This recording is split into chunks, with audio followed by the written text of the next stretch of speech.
Hello everyone and welcome back to House of Light, and I'm here with co-founder Adrian Wynter. Isn't it good to be back on live stream? Well, yes, slightly nervous, but yeah, it's good. It feels ages, doesn't it? Yeah, it's been a while. It feels ages. Yeah. So Adrian's coming on today to talk about his Learning Love retreat, which he's going to be co-hosting in May here at House of Light with Manjula Graziano. So I'm going to just double check that all the tech is aligned and the sound is working, and maybe you can tell us just a little bit about the retreat and what people can expect. Great, yeah, okay. So it's a 5-day retreat. It's called Learning Love 1. It's the foundation of Learning Love. So we'll be looking at, very much looking at starting to pick apart our relationship with ourselves. And of course, our relationship with ourselves affects massively how we relate with others and how we relate in our working lives, in our relationship lives, in our parenting lives.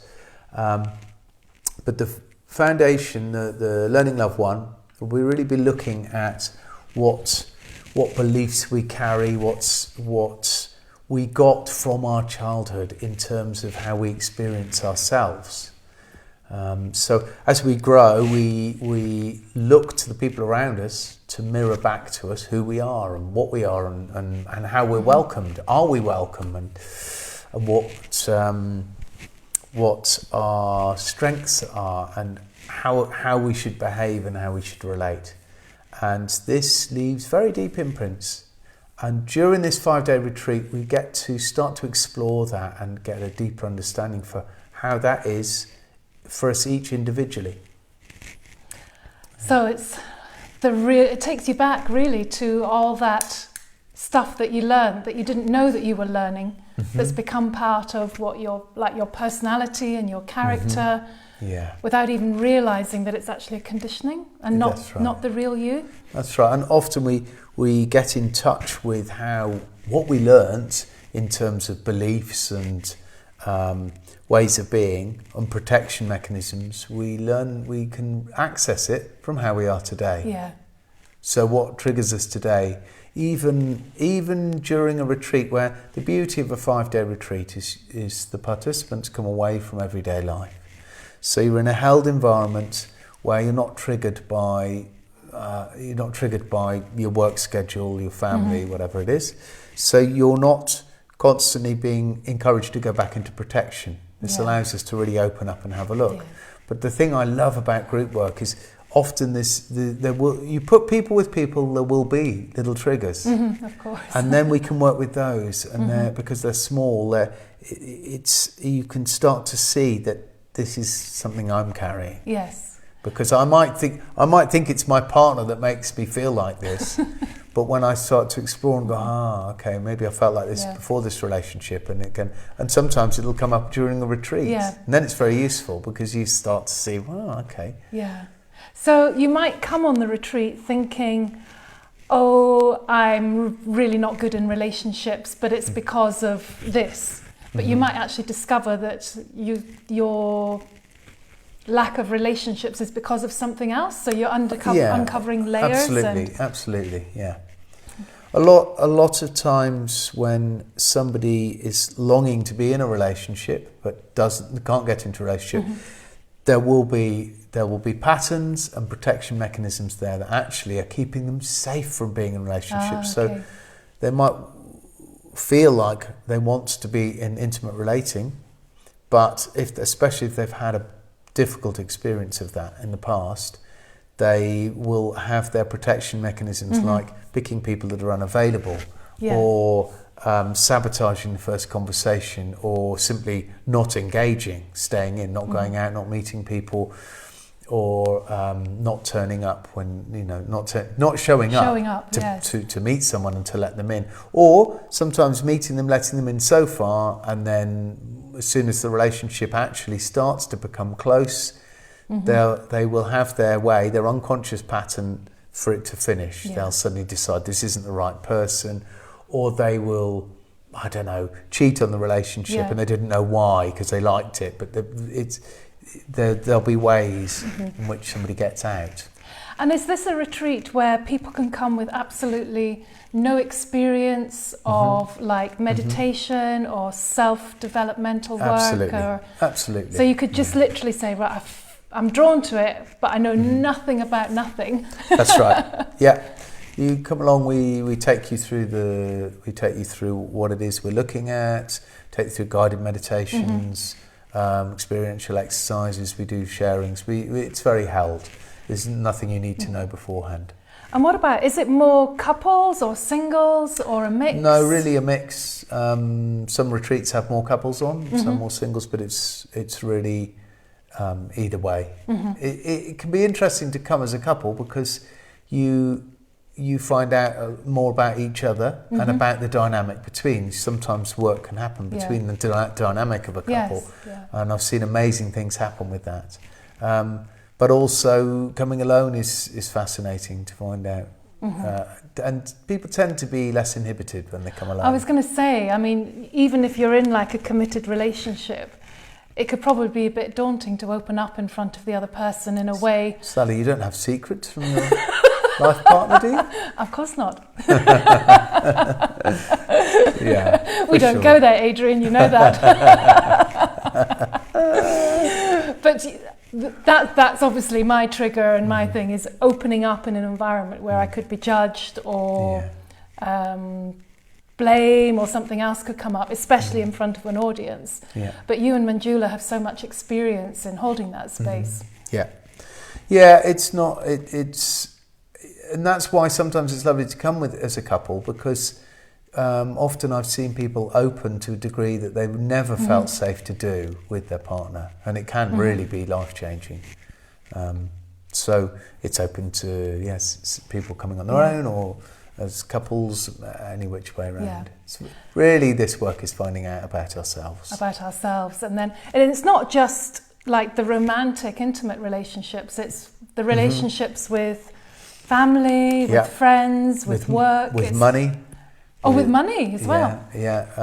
With authority. I mean, we're going to be dealing with a lot of people at the moment who are struggling with what we've just been through in terms of our relationship to our own mortality, the fear of disease or fear of control. So there's lots to work with. Yeah. And you're co-hosting the retreat with Manjula right. Graziano. Yeah, Tell us about how you met and how you started working together. We've both been doing this work with Christian Amana, the couple that run it, for many, many years. And we met on the retreats. We've taught together. We've assisted together. We've done some of the trainings together. And it's just a delight to work with her.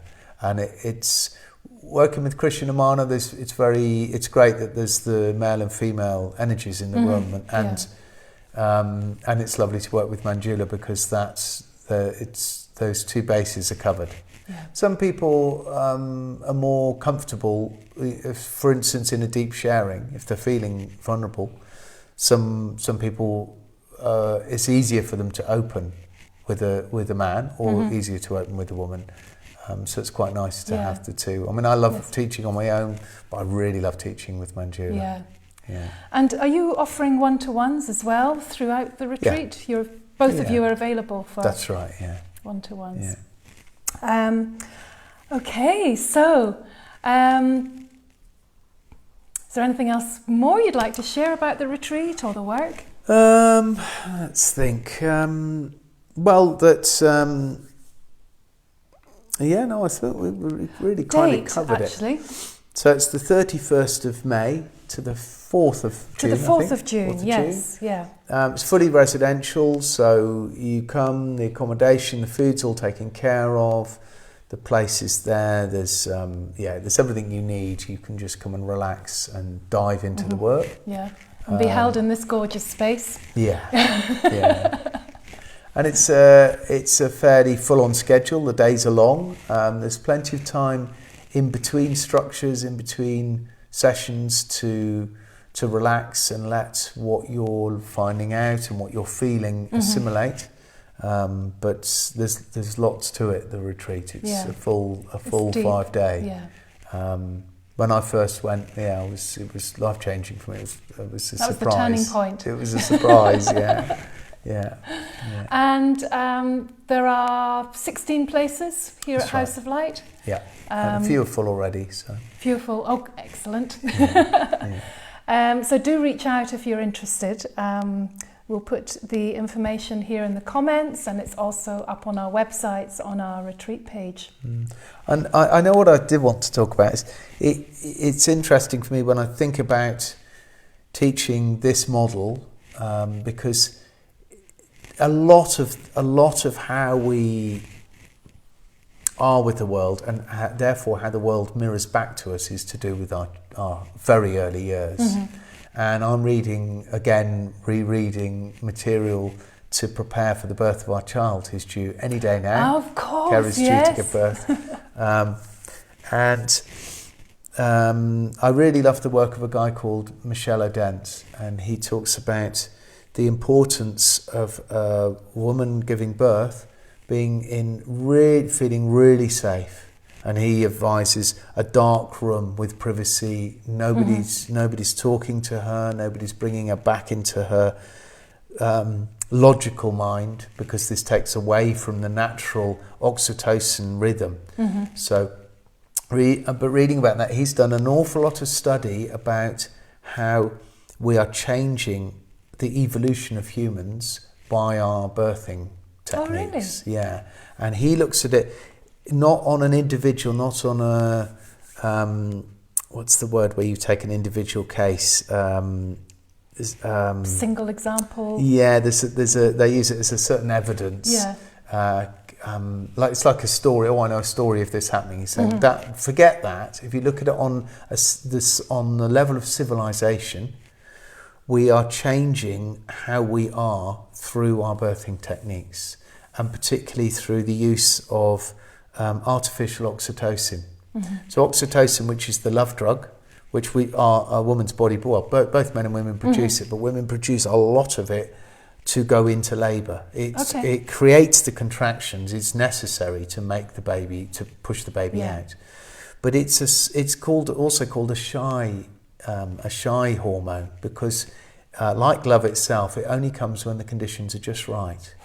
And it's subtle, and it needs the woman to feel comfortable and safe, and it's the opposite of adrenaline. So when a woman goes into birth, you don't want adrenaline. You don't want her to have adrenaline, and you don't want the people in the room to have adrenaline. You don't want someone who's excited or nervous or worried, and they certainly don't want to be passing that on to her, because it stops the oxytocin flowing. If she's concerned that it's not safe in any way, the oxytocin stops, the labour stops. Yes. And he's pointing out that the bright lights of hospital, strangers coming in, asking the woman questions, when did your waters break, continually checking and telling her maybe how far she's dilated. Information like that, it brings her back into her thinking mind, which is not the mammalian mind that's giving birth. And it stops the oxytocin flowing. When the oxytocin doesn't flow, the labour stops, and you can end up with a much longer, more painful labour.